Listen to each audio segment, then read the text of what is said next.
Hey everybody, welcome back to the last Haechten Hangout of this rodeo season for us here in San Angelo. For us, yes. If anybody else wants to do this for other rodeos, we'll be happy to go to them for you. So go ahead. All right, I'm Senora Scott. And I'm Jay Martin. I went out. I got the hat and everything.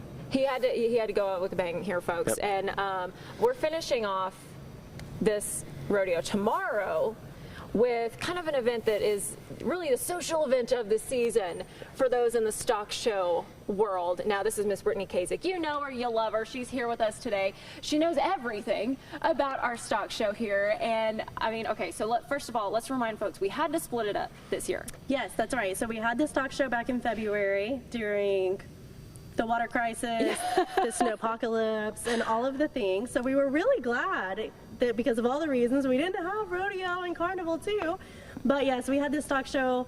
I don't even, it feels like it was a year ago. It does. I think it was like February 3rd through the 24th-ish, something like that. Don't hold me to it, but yes, we had all of our livestock shows. We had a record number of entries in the livestock show this year. We had over 17,000 entries. Wow. Of course, our arrival rates were hurt a little bit. It was really great for the goat show and the ag mechanics, which were the very two first events, and even the market lamb show. And then the water crisis hit, and then the weather hit, and so our arrival percentages the rest of the time were down significantly, which we understood. But yeah, so we went ahead and decided in December, the board did, to split it into two events. Just I mean, frankly, it's expensive to put on the rodeo. People don't realize all of the dollars that go into the production of the rodeo. And so knowing we were going to have such limited seating at that time when we were talking in December, they decided to go ahead and say, hey, let's push the rodeo and carnival back to April. There was a gap. There wasn't a lot of other activities going on this year in the rodeo world, and but let's have the livestock show in February. A lot of people may not understand. You can't just pick up and move a livestock show from February to April. Yeah. Those Especially animals, with 17,000 entries.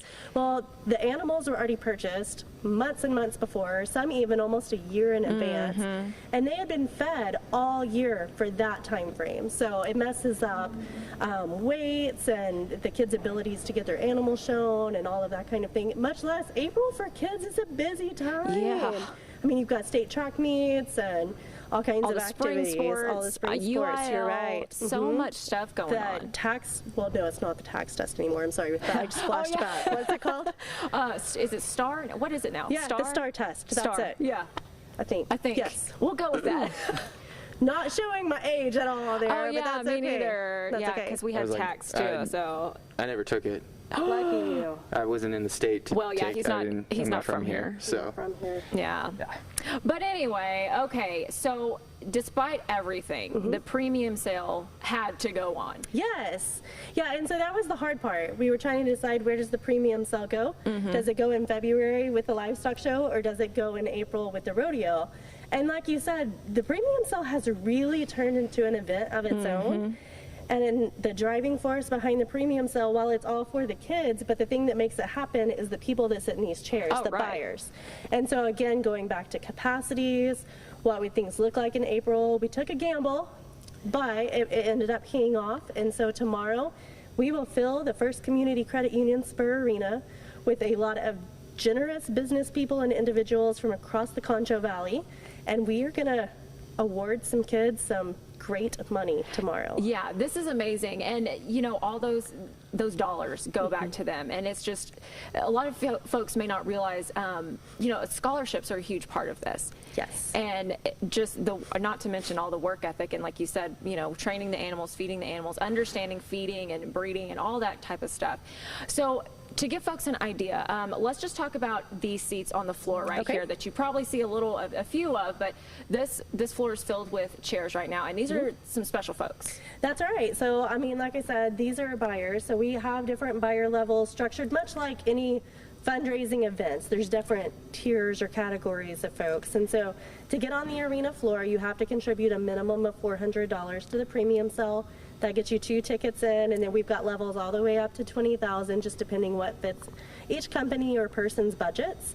And anyway, so they get to come in, enjoy the premium cell in person, get some pictures with the kids if they want to. We've got HEB caters the meal for us that we've got for the buyers. Yes, I know. I was already looking for. I mean, I am already looking forward to it. Yes. And then, of course, we've got some adult beverages if they want to do that while they're here, and just a lot of different opportunities. But I mean, what's great is even people that donate under $400, it helps so much. I mean, every dollar that we get to the premium cell goes in full to the kids. There's no commission or anything like that taken out. We don't take out for the production cost. I mean, this has production cost associated with it too, but the association just kind of takes care of that. And so we can give these kids all of these money. And this year especially, it's so important. And we're so proud of the buyers that have stepped up. We know it's been a hard year for a lot of companies and a lot of people, but they've stood behind them because, you know what, it's been a hard year for those kids too.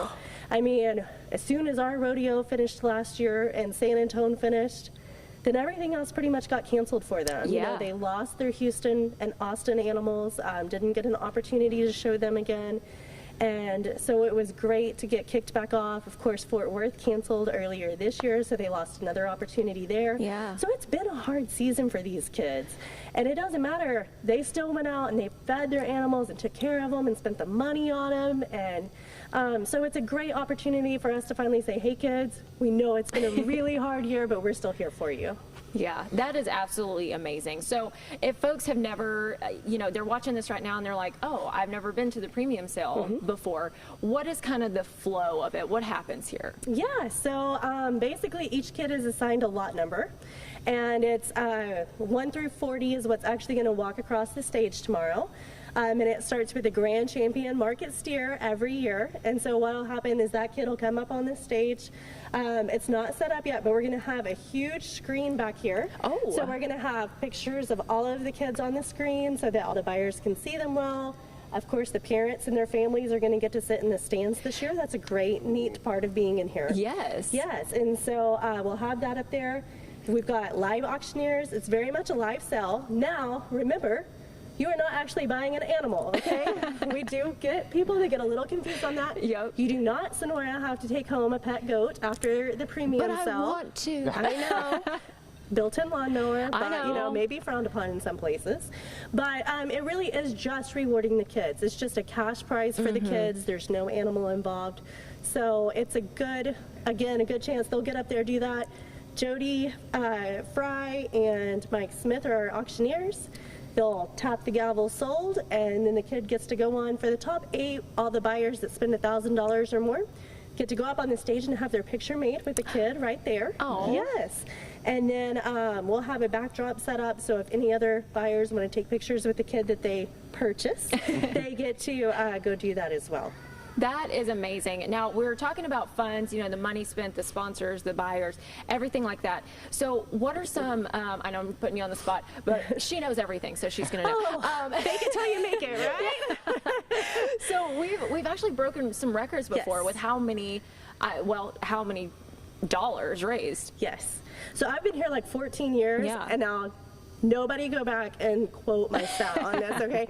I mean, I'm going to say probably 11 of the 14 years, at least 10, have been record breakers. Yeah. So it's been, we've seen huge growth. Like the first year I was here, we'll count back 14 years. I can't remember. I think it was like 2008 maybe. Okay. I don't know. Anyway, we'll go with that. Like our premium sale, was less than 400,000, and last year we broke $1 million. And so you just look at that number of years, and that's an incredible amount of growth over that amount of time. So it's absolutely amazing. But so my question is someone hears about we're setting and breaking records with this crazy of a year.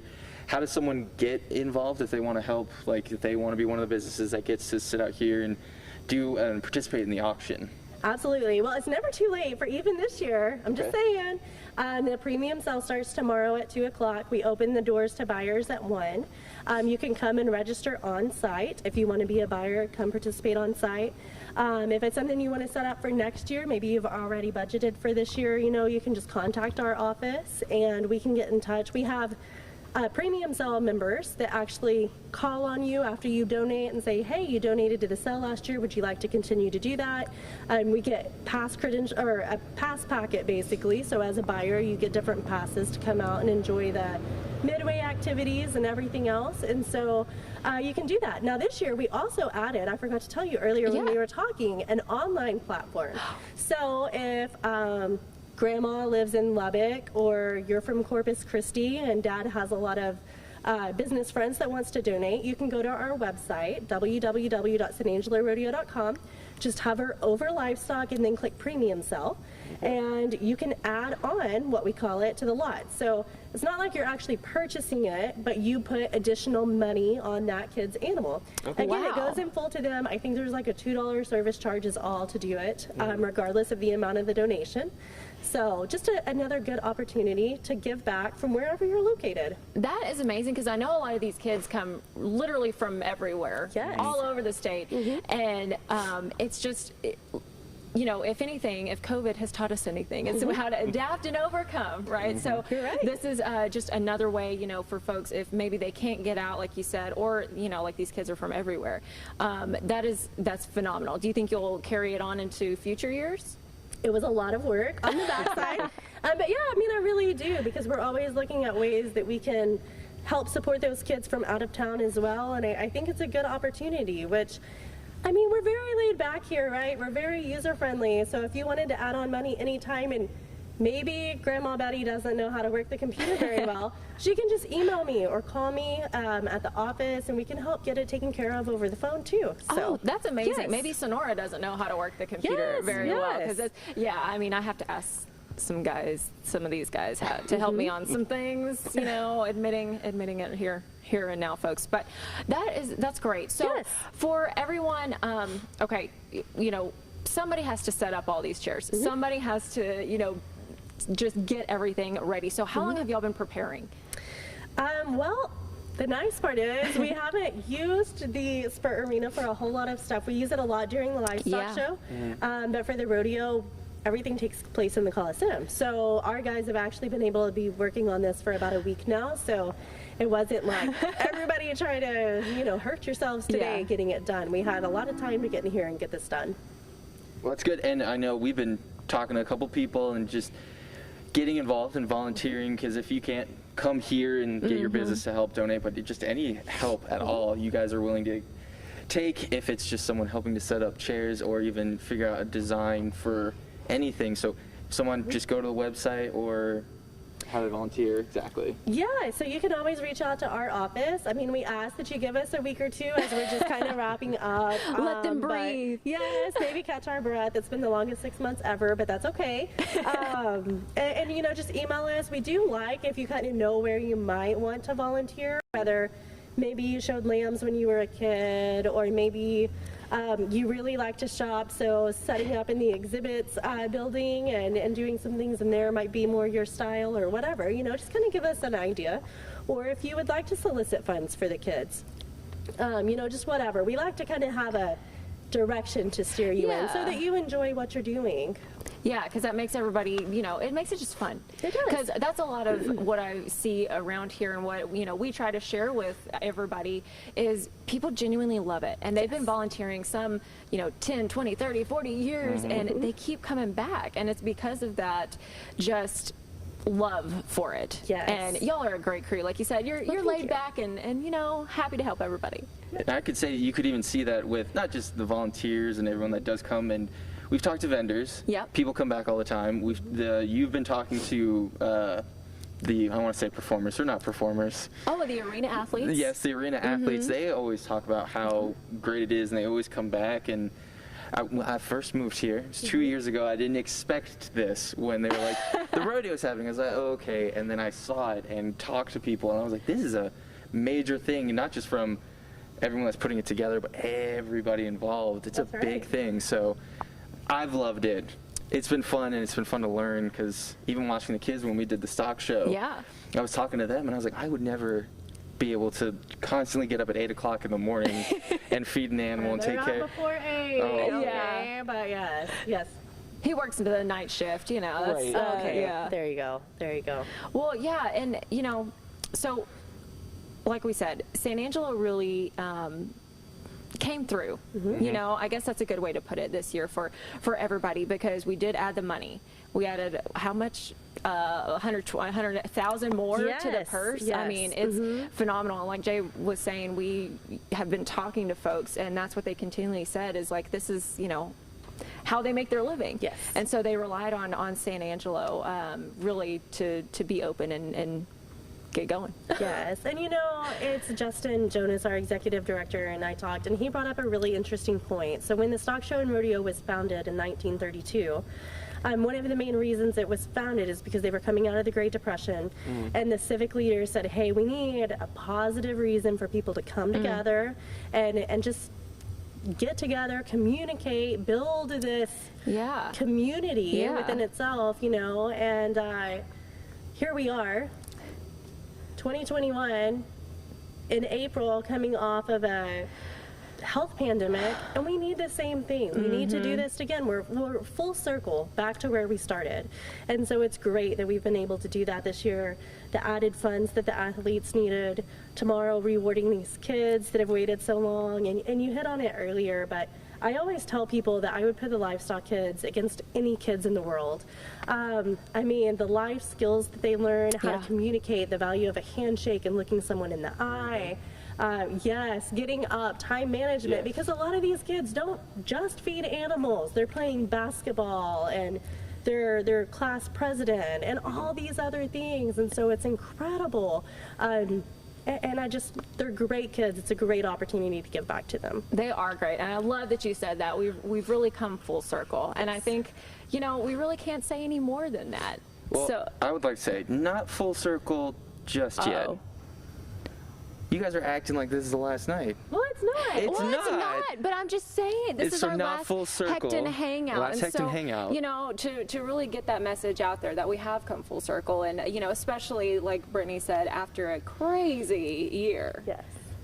So yeah, almost full circle. I'm keeping a little piece open for Saturday. We'll keep a little bit. Biggest bang. We are. That is. We've got the biggest bang tomorrow night with the premium sale, and then the cent shootout.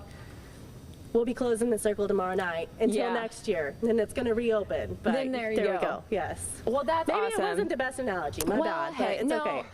Jay's just, he's not from here. Okay, I'm just trying to make sure people know that we get. Not from Texas. Hashtag Yes. I'm still learning. It's okay, Jay. I've been here 2 years, okay. still learning. Well, so. you'll make it. You'll get there. You'll get there one day. One day. One day. Well, thank y'all so much for joining us. Brittany, do you have any final thoughts or messages you want to share with the folks? No, just we appreciate the support, whatever it is, the Facebook likes, the comments that San Angelo gives is coming up next week. You know, people forget we're a 501c3 nonprofit. We just awarded 20 scholarships to kids from across the state of Texas. So, I mean, we do a lot for the kids too, and we just appreciate everybody's support, whatever way that happens. Great. She's great, folks. She's great. Thank you again so much for talking to us. And we will, I guess, see y'all next year. But hey, we've still got all of our live shows, of course. So 5, 6, 10. We'll be back tomorrow night at 6 and 10 with all your interviews and highlights. Jay, any final thoughts? You always ask me about weather. I'm surprised you haven't asked yet. I was giving you an opportunity. This is my opportunity. Is that final weather? Final weather is looking pretty nice. Finally looking nice. Last weekend of rodeo, I was like, all right, I guess I'll let it look nice. We'll give you credit for that. Thank you. Yeah. Okay. Just nice? Just nice. 80s, sunshine. It's going to be nice. It's going to be nice, folks. It's going to be nice. Well, it was nice doing this with all of you, but until we see you on air, we'll see you next time.